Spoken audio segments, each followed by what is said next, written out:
이번 시간에는 여러분들이 저번 시간에 배웠던 정전기 유도 그 개념에 대한 간단한 문제를 풀어보는 시간을 가지도록 할게요. 여러분들 정전기 유도에 대한 개념 확실히 복습을 하고 와야 이번 문제를 풀 수가 있습니다.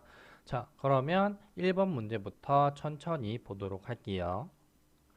1번 다음 중 정전기 유도 현상에 대한 설명으로 적절하지 않은 것은 이런 문제의 경우에는 정전기 유도의 개념에 대해서 전반적으로 물어보는 문제이기 때문에 여러분들은 차근차근 보기를 정확하게 읽고 문제를 풀어줘야 돼요.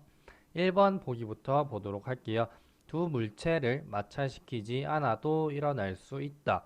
자, 두 물체를 마찰시키지 않는다 라는 뜻은 물체를 닿지 않고 그냥 멀리 떨어뜨려 놔도 이 정전기 유도 현상이 일어날 수 있다 라는 뜻인데, 정전기 유도 현상의 개념 자체가 두 물체를 마찰시키지 않았음에도 물체가 대전이 돼서 전기력이 작용하는 현상이죠. 그러니까 1번 보기는 맞는 설명이 될 거고, 다음에 2번 금속 내에 자유롭게 움직이는 전자에 의해 일어난다. 자유롭게 움직이는 전자라는 게 결국엔 자유전자를 뜻하는 말이죠. 자, 금속 안에는 이런 자유전자들이 많기 때문에 전자들이 움직이면서 부분적으로 음전화 혹은 양전화로 대전이 되어서 정전기 유도 현상이 일어난다 라고 설명을 했어요. 그래서 2번 보기도 맞는 설명이 됩니다. 다음 3번 정전기 유도 현상이 일어날 때 원자의 종류가 달라진다. 여기서 원자의 종류라는 건 여러분들이 철을 사용을 했으면 철 원자, 다음에 알루미늄을 사용했으면 알루미늄 원자, 이러한 원자의 종류가 바뀌냐를 물어보는 건데, 만약에 원자의 종류가 바뀐다면 정전기 유도 현상이 일어났을 때 그 물질 자체가 변해야 되는데, 여러분들이 저번 시간에 배웠던 내용에서 그런 개념은 전혀 없었죠. 대신에 금속 안에 있는 전자들이 이동을 해서 일어나는 현상이에요. 그래서 3번은 틀린 설명이 되겠죠. 원자의 종류는 절대 달라지면 안 돼요. 다음에 4번 정전기 유도 현상을 통해 물체의 대전 여부를 확인할 수 있다. 물체의 대전 여부를 확인하는 도구의 이름이 뭐라고 했죠?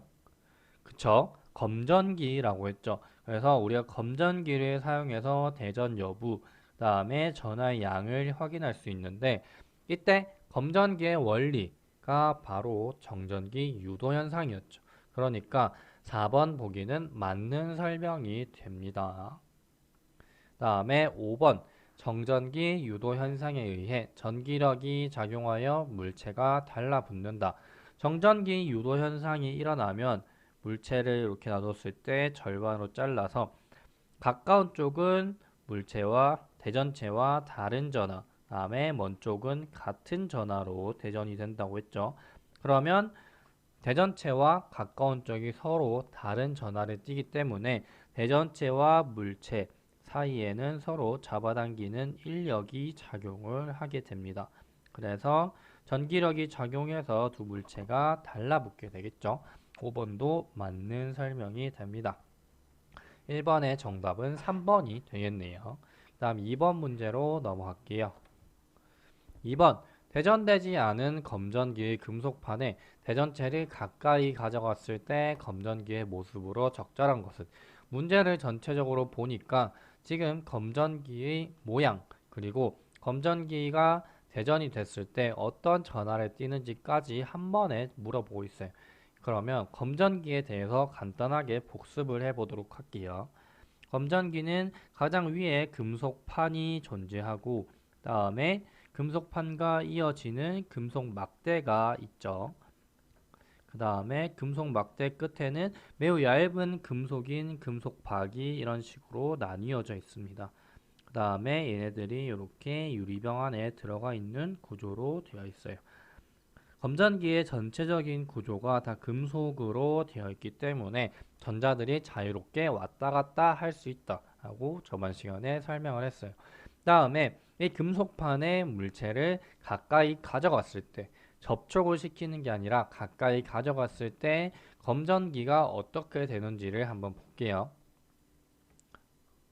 자, 검전기에 대전체를 가까이 가져가면 저번 시간에 선생님이 분명히 설명을 했죠. 물체가 대전이 되어 있다면 금속박이 벌어질 것이다 라고 설명을 했으니까 지금 그림에서 보기에서 모든 물체들이 전부 다 대전이 되어 있죠. 마이너스도 있고 플러스도 있고. 그러면 일단 금속박은 반드시 벌어져야 돼요. 그러니까 금속박이 벌어져 있지 않은 3번과 4번 그림은 틀린 설명이 되겠죠. 그 다음에 대전체의 전하와 금속판과 금속박의 전하를 한번 보도록 할게요. 1번 보기에서 양전하로 대전된 물체를 가까이 가져갔을 때 얘가 양전하니까 검전기 안에 있는 전자들은 당연히 이 양전하를 만나기 위해서 위로 올라올 거예요. 이런 식으로 인력이 작용해서 올라오면 금속판 안에는 전자들이 많아지게 되고 그 다음에 금속박 안에는 전자들이 부족하게 돼요. 그러면 금속판은 상대적으로 음전하로 대전이 되고 금속박은 양전하로 대전이 되겠죠. 그래서 1번이 가장 적절한 모습이 될 거예요. 다음에 2번 보기를 보도록 할게요. 2번도 마찬가지로 양전하로 대전된 물체를 가까이 가져갔는데 이때 보니까 금속판에 양전하로 대전이 되어 있다라고 지금 적혀 있죠. 그래서 얘는 지금 틀린 설명이 됩니다. 위에는 마이너스 전하가 되어야 되고 아래쪽에는 양전하로 대전이 돼야 돼요. 그래서 2번도 틀린 설명이 되고 5번 보기를 보도록 할게요. 얘는 조금 다르게 음전하로 대전이 된 물체를 가까이 가져갔네요. 그러면 음전하로 대전이 된 물체니까 전자들은 같은 애를 만나서 싫어. 그래서 멀어지려고 하겠죠. 그래서 전자가 아래로 내려가서 금속박은 음전하로 대전이 되게 됩니다. 밑에는 지금 그림에 맞게 되어 있지만 금속판을 보니까 위에도 음전하로 대전이 되어 있다고 되어 있는데 전자들을 잃어버리면 상대적으로 물체는 양전하로 대전이 돼야 되죠. 그래서 위에 있는 부분이 틀린 설명이 되기 때문에 5번도 잘못된 그림입니다. 그래서 정답은 1번이 되고 이런 식으로 검전기에 대한 문제가 나오면 일단 검전기의 모습이 바르게 되어 있는지 그 다음에 전하의 분포가 정확하게 되어 있는지 이 두 가지를 여러분들이 파악을 해서 정답을 골라야 돼요. 자, 그 다음에 여기서 추가적으로 설명을 하면 지금은 검전기에서 대전 여부를 판단을 하고 있지만 전하의 양을 알고 싶으면 금속박의 벌어진 정도를 비교를 해서 파악을 하면 되겠죠. 대전이 더 강하게 되어 있다면 금속박이 더 많이 벌어지게 됩니다. 그래서 만약에 그런 문제가 나왔을 경우에 여러분들이 정답을 찾을 수 있어야 돼요. 그러면 문제 풀이에 대한 설명은 이 정도로 마치도록 할게요.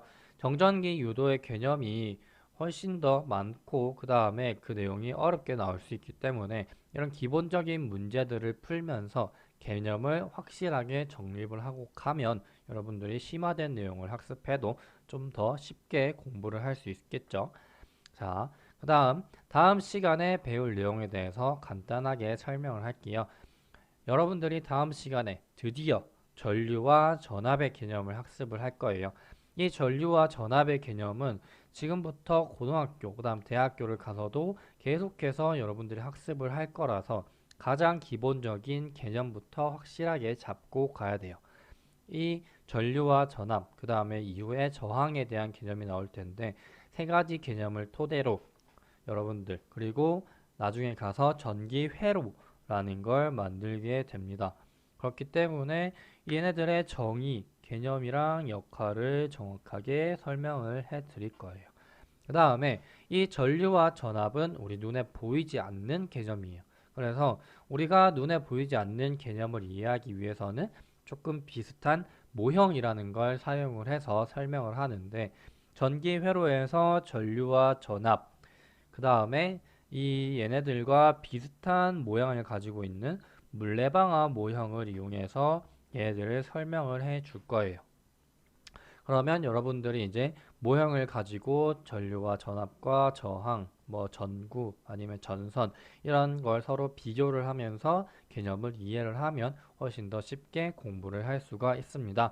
그러면 다음 시간에는 이 내용에 대해서 학습을 하도록 하고 여러분들은 지금 마찰 전기와 정전기 유도에 대해서 공부를 했고 이 개념을 계속해서 복습, 다음에 문제도 풀어보고 궁금한 것도 찾아보면서 학습을 해 나가면 훨씬 더 높은 성취를 이룰 수가 있습니다. 그러면 우리는 다음 시간에 만나도록 할게요.